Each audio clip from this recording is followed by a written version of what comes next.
Contra rules. It's like all the cool shit from the 80s in one game. If Castlevania is old monster movies, Contra is every 80s action blockbuster rolled into one giant doobie, which is then stuffed into a stick of dynamite, then packed into a pipe bomb, which is then jammed into the lizard part of your brain, right at the base of your neck, igniting and amplifying your senses of kill or be killed. There's no story to hear, no moral to learn. You either die or live. Your instinct and reflexes are the only thing that will save you here. But first, a message from our sponsor, ExpressVPN Super Pear Down. You want me to say what now? Super Pear Down is a show about the removal of video games, and all that really means is there's a password in this video. Take that password to superpeardown.com and enter it in the forum, and you'll have a chance to win the game. The reasons why I'm doing this, you can just ask me on whatever social media you prefer, but the main reason is this capitalism blows ass, and I kind of want to do the opposite of that, so wish me luck. And with that, on with the show. Explosions, robots, guns, aliens, trucks with spiked fronts and roofs, dudes without shirts wearing bandanas. Contra has everything. I still have the vivid memory of my first time playing a Contra game burned into my mind. It was at my cousin's house and it was super sweet. I was blown away. I'd never played a game with so much action and excitement. I wasn't used to enemies coming from all sides and being able to attack in 8 directions. And 2 players can play at the same time? Suffice to say, I wasn't very good, but I was hooked. And couldn't stop thinking about how cool it was. I mean, just look how cool these guys look.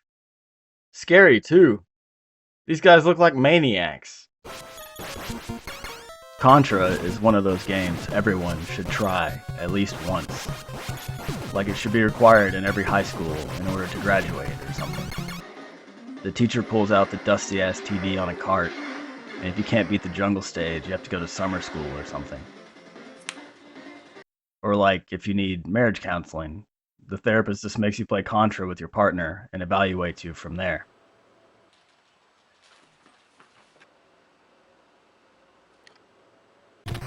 But seriously, the controls and the design of the game are so easy to understand and pick up that anybody can play.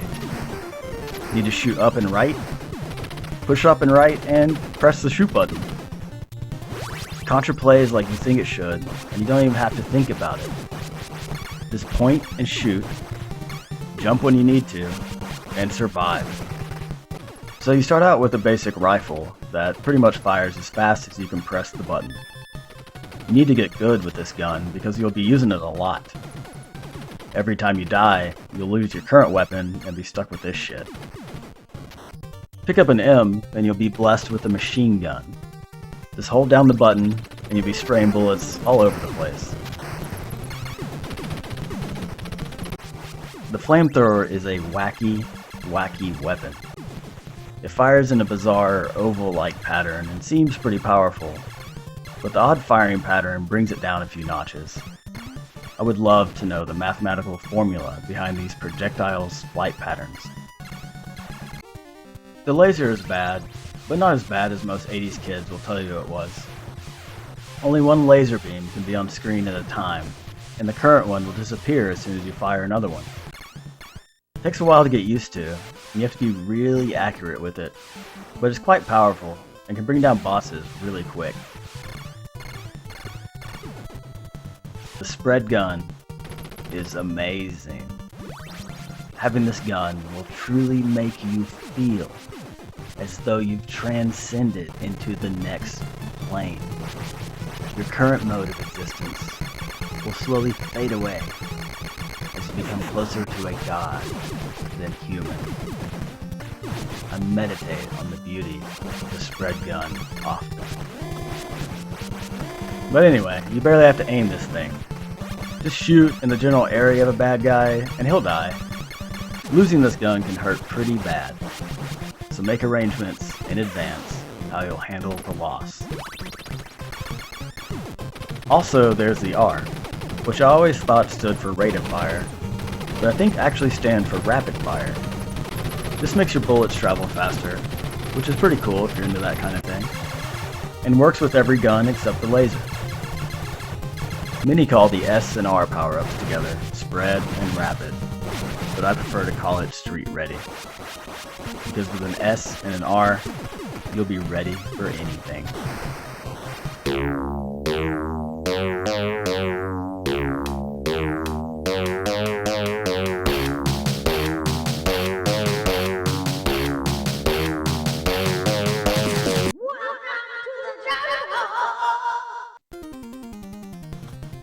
Actually, welcome to the 80s. Shirtless dudes with guns in the jungle is actually every dictionary's definition of the 80s. This is how it was back then. In fact, your grandpa probably had to walk to school shirtless through the jungle. Just ask him. Anyway, here's a nice, flat, walkable jungle full of exploding bridges, water to tread in, and aliens that look like people. The most interesting thing about the boss is that it's just a wall. Only in Contra could a wall be a boss. Level 2, called Base 1, is interesting. I kind of think these behind-the-shoulder base levels are neat, but I'm a much bigger fan of superseding Contra 3's top-down experimental levels.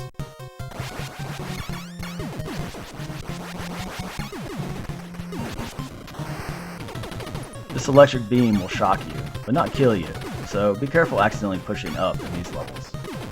Shoot the targets and dodge the incoming fire, and don't forget you can duck if a bullet's coming at you.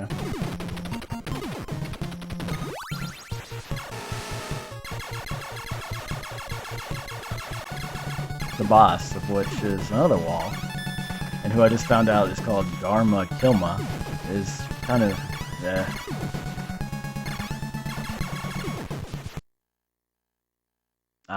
the waterfall stage. Time to test our vertical skills. Falling rocks. Hiding waterfall men.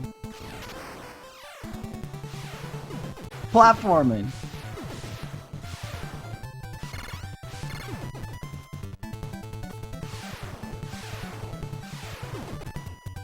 I've always found this bridge interesting, like, what's going on here? Why is it just slowly catching on fire back and forth? Anyway, reach the top and it's the first cool boss. Finally, a big ass alien to fight. Ooh, and he's got multi-segmented arms. Neat. Shoot his ass in the mouth and don't let him grab you.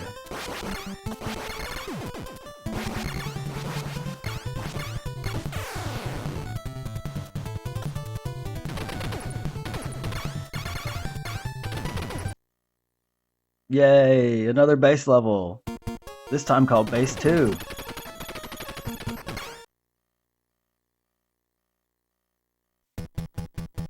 Well, before we go, the boss, Yodomuga, is kinda neat.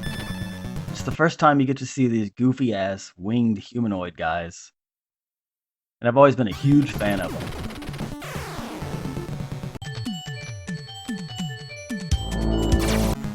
Yodomuga is kinda tough. You can only shoot him when his head's overlay. And the little molecules he spits out slightly home in on you.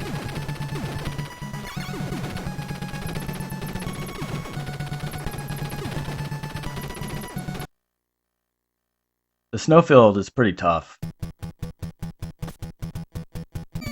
You got somebody in the forest constantly throwing bombs at you. These guys on turrets, and one of my favorites, the silly looking truck with spikes all over it. If you back up left as far as you can, his gun should miss you, but fire away at him. He takes a lot of shots to bring down.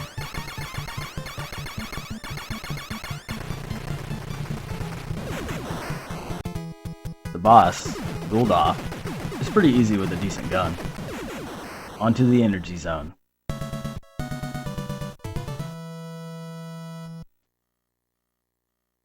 The energy zone is even tougher than the snowfield.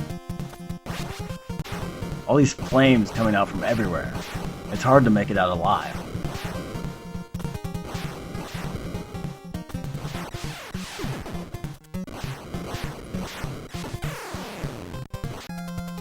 The boss, Gordia, what the fuck is all these G names? Is just short enough to jump over. He makes these big, silly jumping kicks and throws spiked pogs at you. He's guarding the entrance to this thing. I've always thought, looks like a jukebox.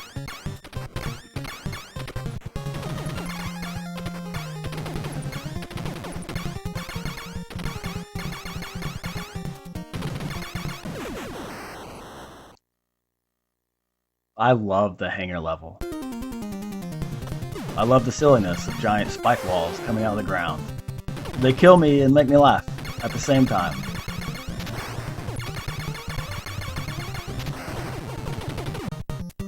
I always thought the minecarts were cute too, like little theme park cars.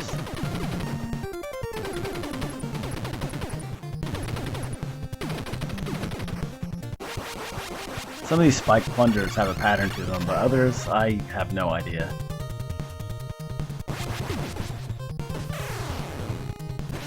Here comes another wall boss. This boss is super lame. Just a bunch of dudes running at you while turrets rain down shrapnel from above.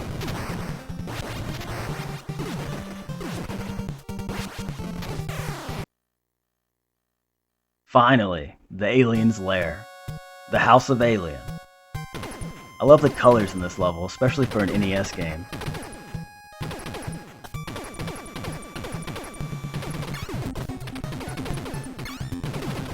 This big protruding alien mouth barfing shrimp at you is cool. Lots of mouths in this level. These like to barf deadly cotton balls that home in on you.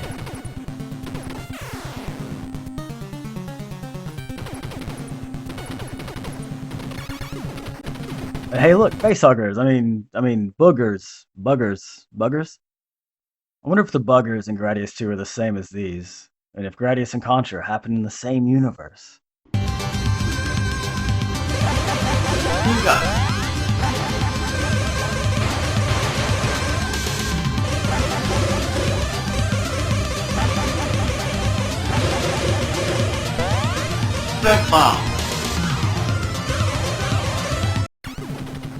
Probably not. Someone at Konami just thought the movie Alien was cool.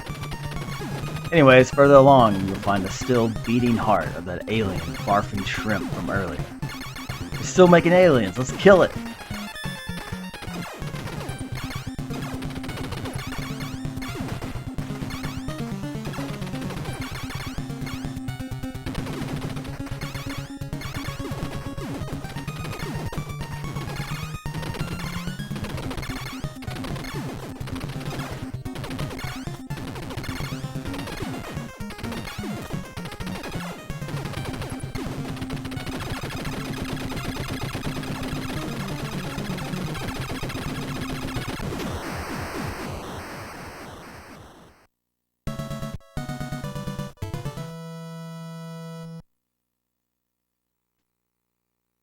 And with that, we blow up the whole fucking island and escape in a helicopter. Ah yes, the American way.